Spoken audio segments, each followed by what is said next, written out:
Halo Gelovers, welcome back to my channel Trending Gelo. Kali ini kita akan rangkum alur film India berbahasa Telugu dengan judul Hidimba. Film yang dirilis tahun 2023 ini disutradarai oleh Anil Kaneganti dan dibintangi oleh Nandita Sweta yang memerankan karakter Adia dan Aswin Babu sebagai Abai, kekasih Adia. Hidimba berkisah tentang misteri penculikan gadis muda di kota Hyderabad. Polisi berhasil mengamankan satu tersangka. Ternyata di luar dugaan, ada tersangka lain dengan motif yang jauh lebih mengerikan, bersembunyi di balik tabir masa lalu dan menghantui saat ini. Yang lebih anehnya lagi, semua korban adalah wanita yang memakai pakaian berwarna merah. Siapa pelaku pembunuhan? Dan apa motif dibalik pembunuhan tersebut? Penasaran? Nah, Gelovers, makanya simak rangkuman alur film ini tanpa skip biar ketemu magisnya film ini. Dan jangan lupa subscribe agar bisa mendapatkan updatean terbaru film keren India lainnya, spesial di channel Trending Gelo. Oke Gelovers, tanpa banyak basa-basi, kita langsung ketik HP.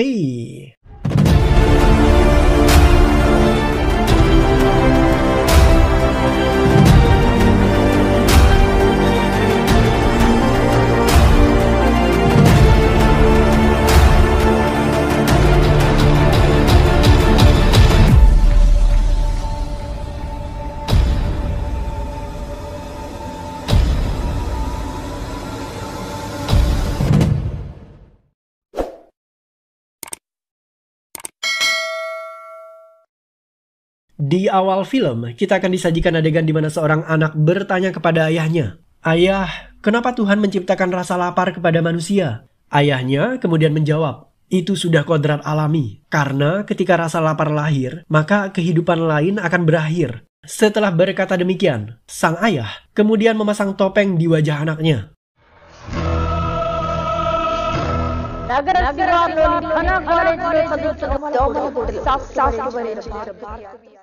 Enam 16 wanita menghilang dalam kurun waktu sebulan terakhir. Kebanyakan dari mereka adalah mahasiswa. Warga mulai ketakutan dan merasa resah. Mereka menuntut pihak kepolisian untuk bekerja maksimal supaya bisa menangkap pelaku penculikan. Bahkan, Menteri Dalam Negeri turut campur tangan menangani kasus ini. Ia memerintahkan kepala polisi agar secepatnya menyikapi kasus tersebut.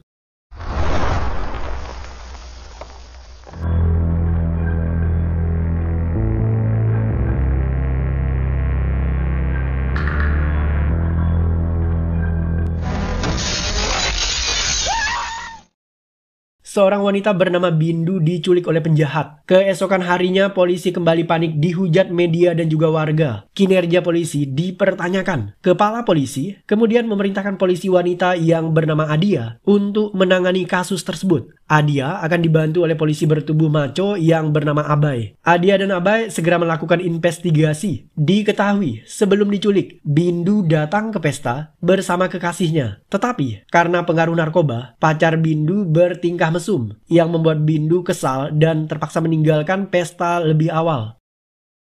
Selama menangani kasus ini, Adia begitu serius melakukan investigasi. Sementara Abai, polisi yang satu ini, justru terlihat ugal-ugalan. Abai tidak bersemangat. Ia kadang tertidur ketika Adia sibuk melakukan investigasi. Sikap Abai yang acuh tidak acuh seperti ini membuat Adia marah. Be professional. Behave like a cop. Adia melacak jejak digital para korban. Seorang korban diculik 4 bulan yang lalu, sementara akun Facebooknya aktif seminggu yang lalu. Adia segera melacak alamat jaringan internet yang mengaktifkan akun Facebook korban. Selidik punya selidik, ternyata pelakunya adalah pemuda penjaga konter HP. Adia segera mendatangi tersangka, namun setelah dijelaskan ternyata penjaga counter HP ini membeli HP korban dari seseorang yang tidak ia kenal. Kebetulan, counter HP itu tidak dilengkapi dengan kamera CCTV. Jadi, Adia tidak bisa melacak wajah penjual ponsel. Setelah membeli HP, pemuda tadi kemudian menghidupkan data internet dan secara otomatis Facebook korban aktif. Polisi kemudian melacak kartu SIM dari ponsel tersebut dan ditemukan fakta penting, yaitu kartu SIM itu sering digunakan untuk menelpon rumah sakit Kartik. Adia menduga jika rumah sakit tersebut terlibat dalam kasus hilangnya para wanita di kota Hyderabad. Investigasi dilakukan dengan melacak rekaman telepon pemilik rumah sakit dan mereka berhasil merekam pembicaraan penting. Rumah sakit tersebut ternyata memang melakukan penjualan organ secara ilegal. Nah, untuk mendapatkan organ tubuh manusia, mereka punya seorang eksekutor di lapangan dan dia adalah preman yang sangat ditakuti di kota Hyderabad. Preman ini bernama Boya. Boya bertugas menculik para wanita, kemudian diambil organnya. Polisi tidak bisa dengan mudah menangkap pemilik rumah sakit tersebut karena orang ini punya relasi yang cukup kuat dengan seorang menteri. Satu-satunya cara agar bisa menangkap pemilik rumah sakit ini adalah dengan cara menangkap pelaku penculikan, yaitu Boya. Polisi harus memaksa Boya mengakui perbuatannya dan juga siapa yang memerintahkannya melakukan semua ini. Preman yang bernama Boya diketahui tinggal di Kalabanda dan tempat itu adalah wilayah yang paling ditakuti oleh semua polisi di kota Hyderabad. Siapapun yang masuk ke kompleks Kalabanda tidak akan pernah bisa kembali dengan selamat karena tempat itu dipenuhi dengan para preman yang berwatak sangat jahat. Terakhir kali, Kalabanda pernah didatangi oleh seorang polisi sekitar 15 tahun yang lalu. Dan polisi tersebut meregang nyawa setelah dihabisi oleh para preman setempat.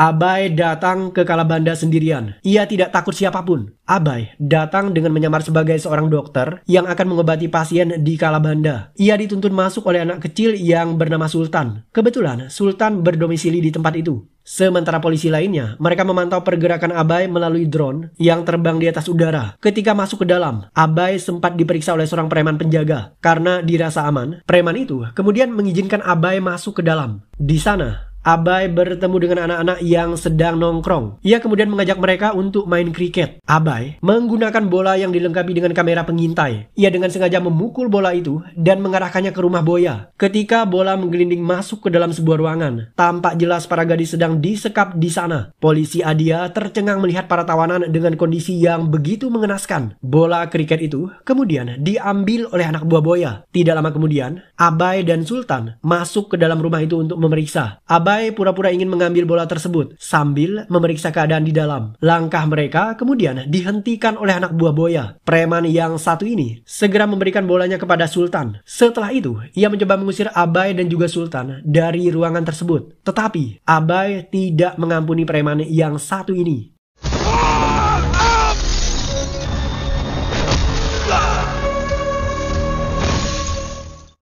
Abai melompat dari atas gedung, tetapi ia dan Sultan dilempari penjahat cilik menggunakan botol. Sultan terluka di bagian kepala, dan Abai harus segera membawanya kabur. Sementara para preman lainnya mulai mengejar Abai.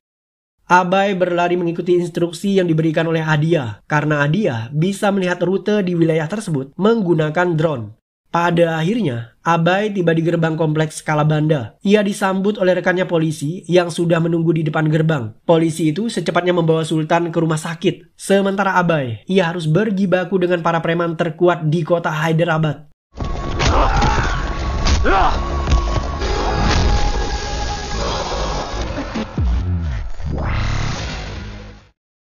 Abai berhasil membantai semua preman yang mengejarnya. Di saat itulah Boya keluar. Boya ternyata membawa puluhan preman anak buahnya.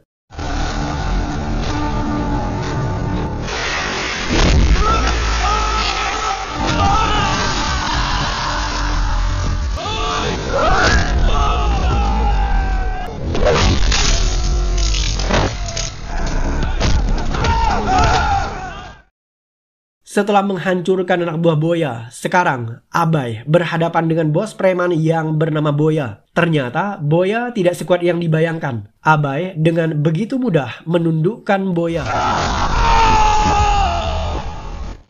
Abai dan Boya sama-sama dirawat di rumah sakit. Keduanya terluka, tetapi luka Abai tidak terlalu parah. Karena lukanya tidak fatal, Abai diizinkan dokter pulang ke rumahnya. Kepala polisi berterima kasih kepada Abai karena ia berhasil menyelamatkan beberapa wanita yang diculik oleh Boya. Walaupun demikian, polisi tetap tidak menemukan bindu di antara para wanita tersebut. Sementara Abai, setelah lukanya diberikan perawatan, ia diantar pulang oleh polisi Adia. Setibanya di rumah, Adia masuk ke dalam kamar dan ia melihat foto dirinya terpajang di dinding kamar Abai. Ingatan Adia melayang ke masa lalu.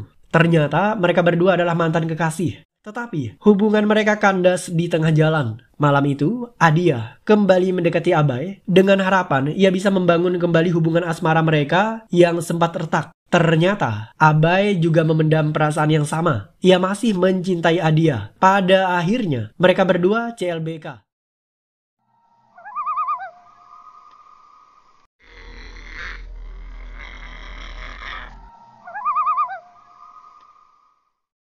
Seorang anak kecil menuntun ayahnya yang buta menggunakan tongkat kayu. Anak kecil itu membawa sebuah topeng yang bentuknya aneh. Gerakan mereka selalu diawasi oleh burung hantu. Mereka berdua berjalan mengitari malam dan setibanya di suatu tempat, mereka bertemu dengan seorang PSK yang sedang menunggu pelanggan. Dan PSK tadi masih juga belum mendapatkan orderan. Anak kecil itu kemudian melihat sekeliling. Setelah merasa jika suasana sepi dan aman untuk beraksi, anak kecil itu bersiul memberikan kode kepada ayahnya. Dan sejurus kemudian,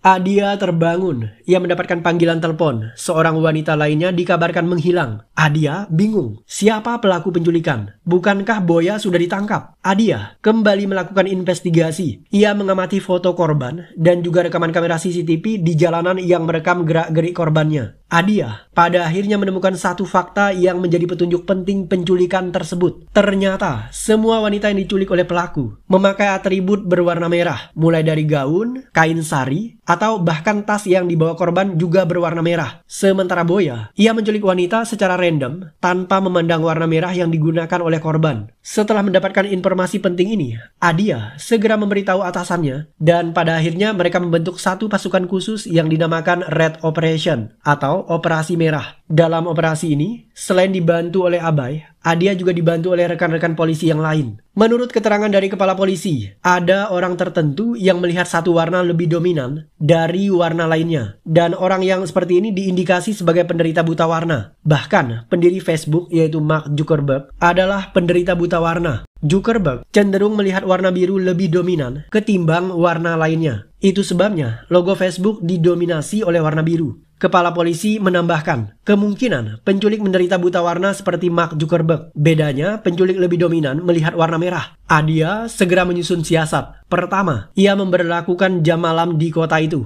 Kedua, semua wanita dilarang menggunakan pakaian berwarna merah di malam hari. Dan yang terakhir, Adia memancing pembunuh menggunakan polisi sebagai umpan.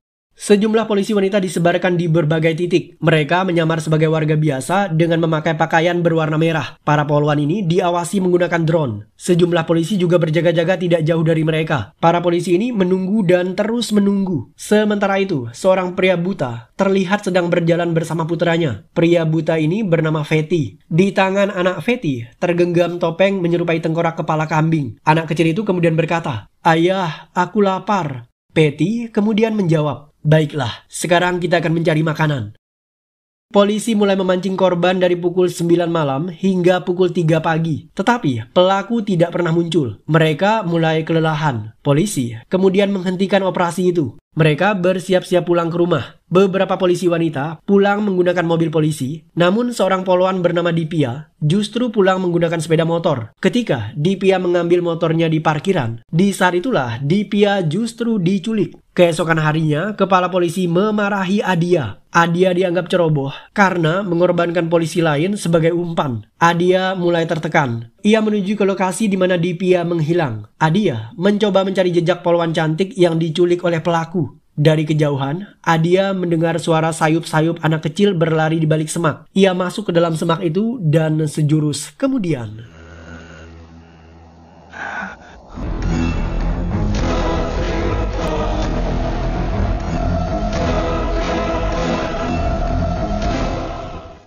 Adia melihat Fetty sedang makan daging manusia bersama putranya. Ketika makan, wajah putra Fetty menggunakan topeng. Adia diam tidak bisa berkata-kata. Ternyata itu hanya ilusi waktu. Fetty dan putranya memakan daging manusia di Kerala India pada tahun 1999.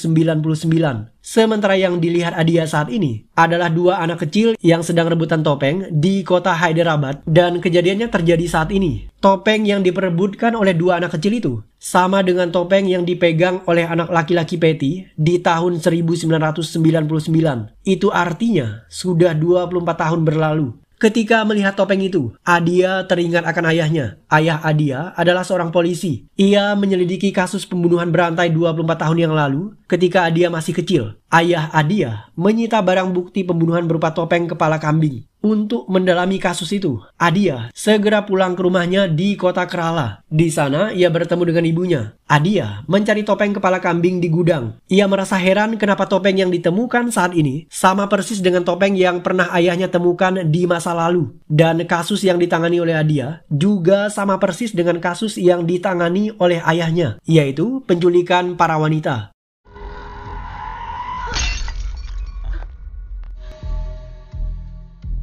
Ibu Adia terkejut ketika melihat putrinya memegang topeng itu. Ibu Adia mulai berbicara dengan suara yang dipenuhi rasa takut. "Adia, jangan kau sentuh benda terkutuk itu. Topeng itulah yang membuat ayahmu menghilang." Setelah berkata demikian, Ibu Adia kemudian menceritakan tragedi yang terjadi di masa lalu. Ayah Adia menangani kasus penculikan di kota Kerala. Ia pada akhirnya menemukan barang bukti berupa topeng kepala kambing. Ayah Adia mulai gelisah. Hari itu sebenarnya Adia sedang ulang tahun dan ayahnya sudah janji akan merayakan ultah tersebut bersama putrinya. Tetapi karena kasusnya mendesak, ayah Adia terpaksa pergi meninggalkan pesta ulang tahun putrinya. Malam harinya, ayah Adia justru menghilang di dalam hutan. Untuk mencari tahu secara detail tragedi kehilangan ayahnya, Adia segera mendatangi polisi yang menangani kasus tersebut. Ia bertanya tentang topeng kepala kambing yang disebut Hidimba. Kebetulan polisi itu adalah rekan kerja ayah Adia. Polisi itu kemudian menceritakan semua yang terjadi. Tahun 1999 ada kasus wanita hilang. Orang tuanya lapor polisi dan yang menjadi tersangka adalah suaminya sendiri karena suami wanita ini sering melakukan KDRT. Alhasil, pria itu kemudian dijebloskan ke dalam penjara. Padahal pelakunya bukan pria tersebut. Ternyata kasus wanita hilang ini tidak hanya terjadi di satu desa, tetapi terjadi di berbagai desa dengan kecamatan yang berbeda. Dan kasusnya sudah terjadi selama 3 tahun terakhir. Setelah dikalkulasikan, ternyata jumlah korban mencapai 36 wanita. Itu artinya rata-rata 1 bulan terjadi 1 kali penculikan. Polisi kemudian menghimbau agar wanita tidak keluar malam. Tetapi korban terus bertambah karena pelaku bahkan beraksi di siang hari.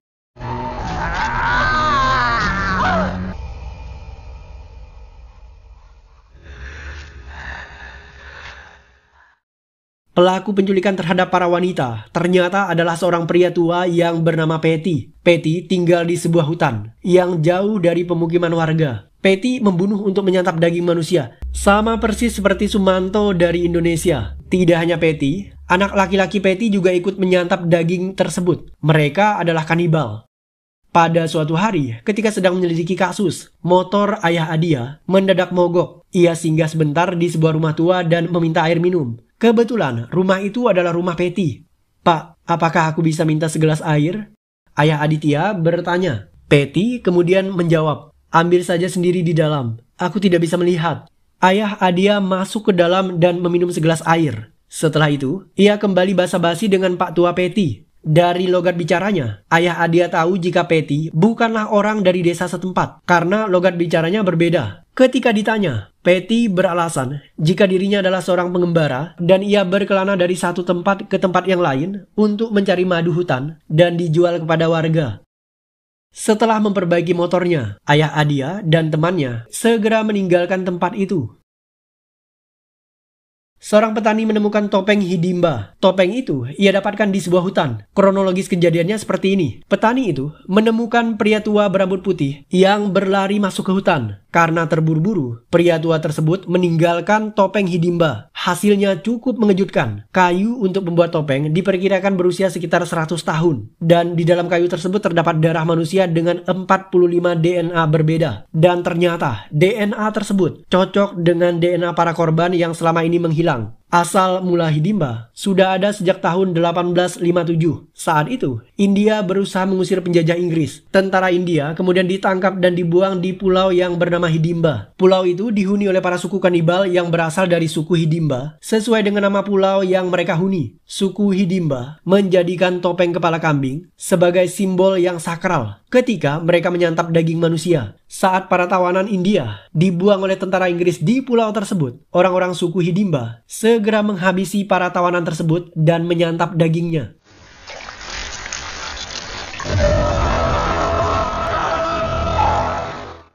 Tahun 1947, Inggris menginvasi pulau tersebut. Orang-orang suku Hidimba mulai merasa tertekan dan mereka melarikan diri ke dalam hutan. Jumlah mereka semakin menipis dari hari ke hari karena mereka terus dibunuh dan juga diburu. Suku Hidimba mulai mendekati warga desa dan mereka membunuh warga serta menjadikan mereka sebagai santapan. Tidak terima anggota warganya dibunuh dan juga dimakan. Warga desa kemudian menangkap suku tersebut dan mereka membakarnya hidup-hidup. Para warga mengira jika suku Hidimba sudah punah, tetapi mereka tidak sadar ada satu orang suku Hidimba yang selamat dari tragedi tersebut dan ia segera melarikan diri dengan membuang semua atribut yang ia gunakan. Ayah Adia menyadari satu hal, penculikan terjadi di desa yang berbeda-beda. Itu artinya pelaku pembunuhan sering mengembara dari satu desa ke desa lainnya. Ayah Adia auto teringat akan Pak Tua Peti, karena Peti mengaku jika ia mengembara dari satu desa ke desa lainnya untuk mencari madu. Karena merasa curiga, ayah Adia kembali mendatangi kediaman Peti. Tetapi di sana ia justru diserang oleh Peti.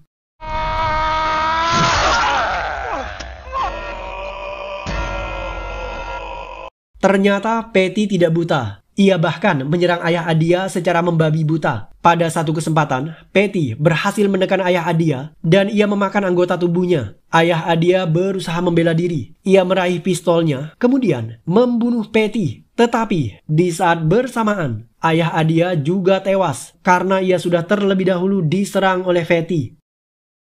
Pihak kepolisian kemudian menutupi kasus itu. Mereka tidak ingin masyarakat menjadi takut dan khawatir karena ada kanibal di wilayah mereka. Mayat Peti dan juga ayah Adia kemudian dikuburkan oleh pihak kepolisian dan mereka tidak memberitahu siapapun. Alhasil, ayah Adia dianggap menghilang tanpa kabar berita. Setelah mendengar dari cerita polisi tersebut, Adia begitu terpukul akan tragedi yang menimpa ayahnya. Meskipun demikian, Adia pantang menyerah. Ia dan Abai melanjutkan investigasinya. Ternyata, kasus yang diselidiki oleh ayah Adia sama persis dengan yang terjadi saat ini. Semua korban yang dibunuh oleh Peti adalah wanita yang memakai pakaian berwarna merah. Seketika, Adia sadar jika suku Hidimba masih hidup. Dan saat ini mereka mengincar nyawa para wanita untuk disantap. Dan mungkin saja orang itu adalah Boya yang sedang dirawat di rumah sakit. Atau kemungkinan lain adalah Boya memiliki orang lain yang juga kanibal dan masih berkeliaran di luar sana. Abai dan Adia harus menggali informasi dari Boya.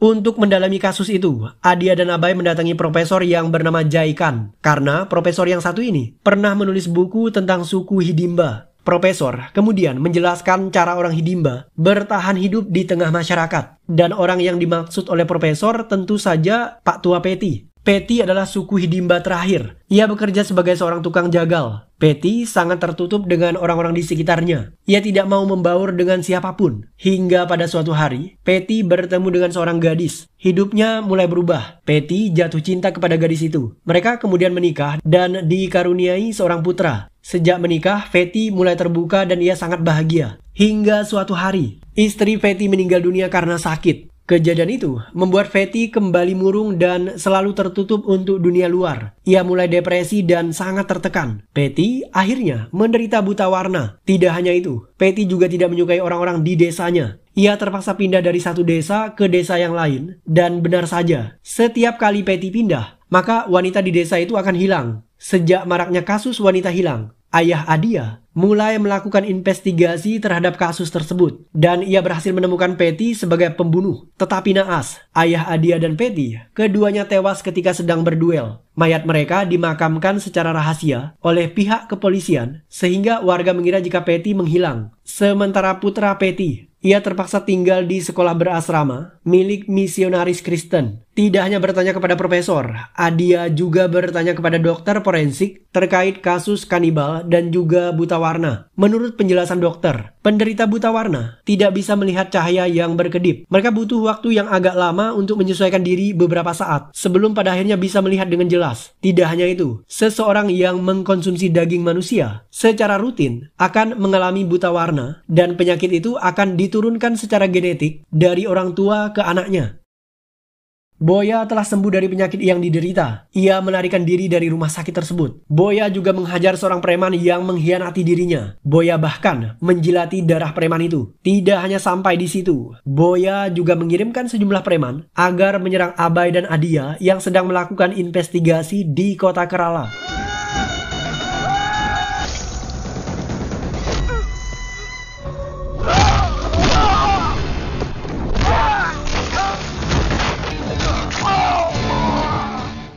Adia menduga jika Boya adalah anak Peti. Karena itulah, Adia meminta Abai agar kembali ke Hyderabad dan menangkap Boya. Setibanya di Hyderabad, Abai langsung mendatangi markas Boya. Abai tidak menemukan kesulitan berarti untuk mengalahkan Boya. Ia pada akhirnya berhasil menangkap pemuda itu.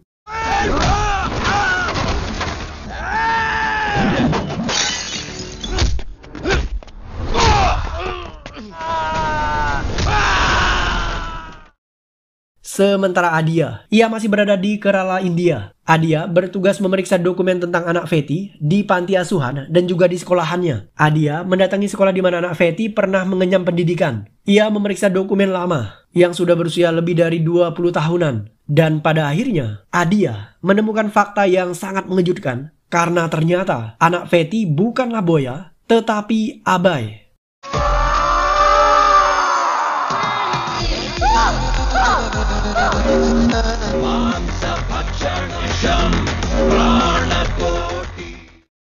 Adia melihat foto masa kecil anak Feti. Ia juga menemukan dokumen yang menjelaskan ciri fisik anak tersebut. Anak Feti memiliki tanda lahir berupa tahi lalat di bagian punggung. Ia juga punya luka bakar di bagian tangan. Dan nama lengkapnya adalah Joseph Thomas Abai. Dan Abai inilah anak kecil yang membawa ayahnya menggunakan tongkat, di mana ayahnya Peti pura-pura buta. Mereka menyerang para korbannya. Abai dari kecil diberi darah manusia yang membuatnya ketagihan. Karena itulah, ayahnya selalu berburu wanita untuk diberikan kepada Abai. Hanya saja tidak dijelaskan kenapa darah korbannya harus darah seorang wanita. Kemungkinan karena wanita lebih mudah diburu ketimbang pria.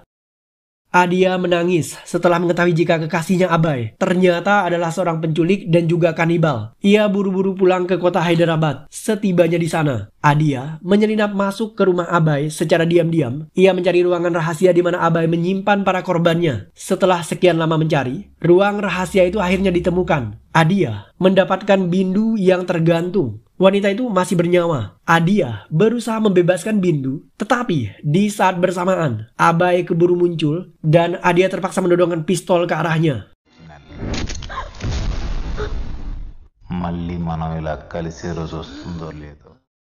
Abai berhasil merampas pistol Adia. Di saat itulah, ia mulai bercerita tentang masa lalunya. Sejak kecil, ibu Abai meninggal dunia. Ia tidak bisa minum susu botol. Abai selalu menangis meminta sesuatu yang lain. Hingga suatu hari, ayahnya pulang kerja dan jarinya terluka dan berdarah. Tanpa sengaja, darahnya menetes dan diminum oleh Abai. Abai kecil ternyata sangat menyukai darah itu. Sejak kejadian tersebut, ayah Abai sadar jika putranya adalah seorang kanibal, sama seperti dirinya. Karena itulah, ayah Abai mulai berburu manusia untuk anaknya. Mereka pindah dari satu desa ke desa yang lain, supaya tidak dicurigai. Ketika melakukan pembunuhan terhadap para wanita, mereka membawa topeng suku Hidimba sebagai bagian dari ritual. Bahkan, saat beraksi, ayah Abai pura-pura buta dan mereka berdua mulai berburu manusia. Karena Abai akan merasa depresi dan bertindak seperti orang gila ketika tidak meminum darah. Setelah menjelaskan semuanya, Abai mulai menyerang Adia. Awalnya, Adia kewalahan. Tetapi, setelah ia sadar jika kelemahan orang buta warna adalah dengan kilauan cahaya, Adia segera mengambil ponselnya dan membuat mata Abai silau. Setelah itu, Adia membalas serangan Abai. Meskipun demikian, Adia tidak pernah bisa menandingi kekuatan Abai. Pemuda itu terlalu tangguh. Abai kemudian mencekik leher Adia. Ketika Adia terdesak dan seakan hampir mati, di saat itulah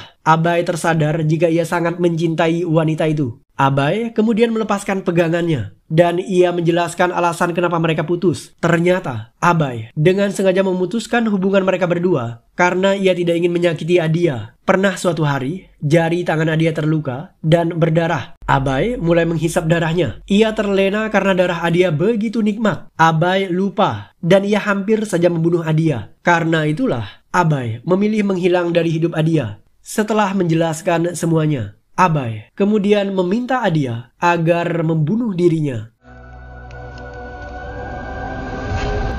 Please. Dan film pun berakhir.